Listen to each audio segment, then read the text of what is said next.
qui a cambriolé la présidence de la République du Cameroun. Les autorités camerounaises sont toujours à la recherche des auteurs du vol perpétré au palais d'Etoudi dans la nuit du 15 au 16 juin. Qu'est-ce qui s'était passé exactement?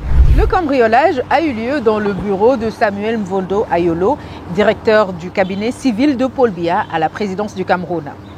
Une vitre a été cassée, il y a eu effraction et quelques documents ont été emportés. Étrangement, les caméras de surveillance avaient été désactivées avant le vol. Suite à cet incident, plusieurs employés du palais ont été interrogés dans le cadre de l'enquête. Et à ce jour, plusieurs questions restent sans réponse. Comment des cambrioleurs ont-ils pu pénétrer dans la présidence de la République du Cameroun? Que recherchaient-ils? Qui sont les personnes impliquées dans les rangs de la garde présidentielle? Une source à la présidence de la République du Cameroun signale que rien d'important n'a été emporté par les cambrioleurs. Le président Paul Biya n'a pas officiellement réagi. Bonjour, Danny Scorpius c'est moi, ou encore communément appelé Docteur Maison. La maison qui abrite des vies, elle-même est une vie.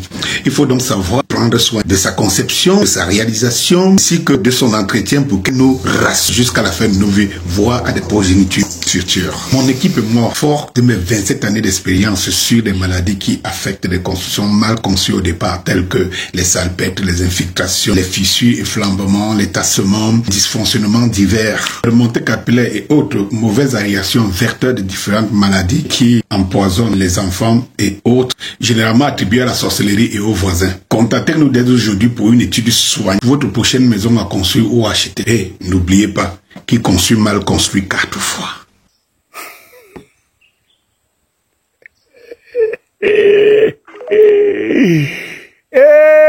Cameroun, Camerounais.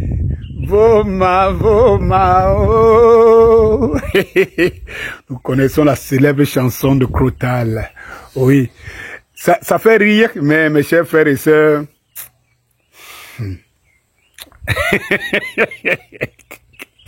ça dit que sous le règne de Paul Biya, le Cameroun va écrire une histoire, surtout ces 10 dernières années, hein. Parce que, voyez-vous, il y avait quand même un calme, malgré le fait que nous étions dans des situations très compliquées. Il y avait quand même un calme qui régnait.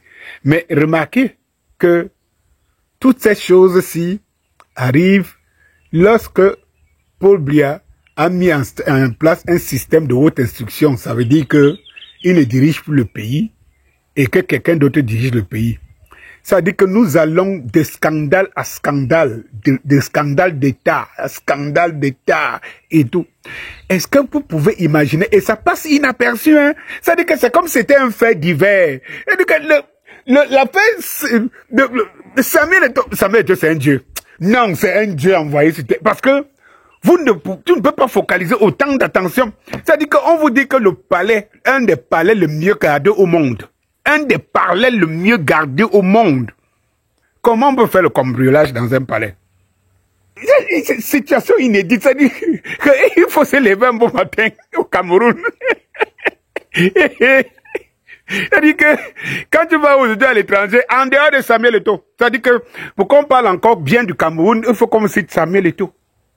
Dès que tu sors de Samuel Eto'o, ceux qui parlent du Cameroun, bien ceux qui ont un nez sur le Cameroun, ils sont abasourdis de ce qui se passe au Cameroun.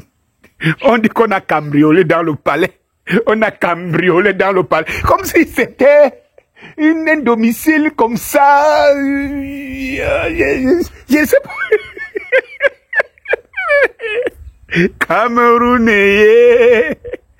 Le pire dans tout ça, c'est que les Camerounais, ça ne les fait ni chaud ni froid. Ils voient ça comme si c'était du cinéma.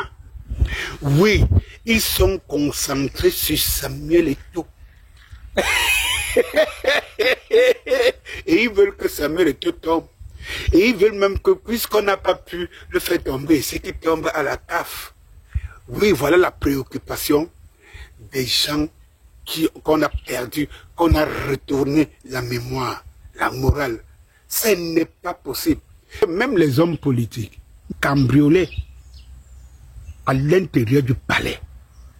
Et que cela, sans que cela ne soit un sujet d'actualité. Et que C'est Samuel Eto'o qui focalise l'actualité. Il faut comprendre pourquoi nous sommes obligés de mourir pour toi, Samuel Eto'o. Tu vois seulement briguer cette présidence, que tu le veuilles ou pas. Hein?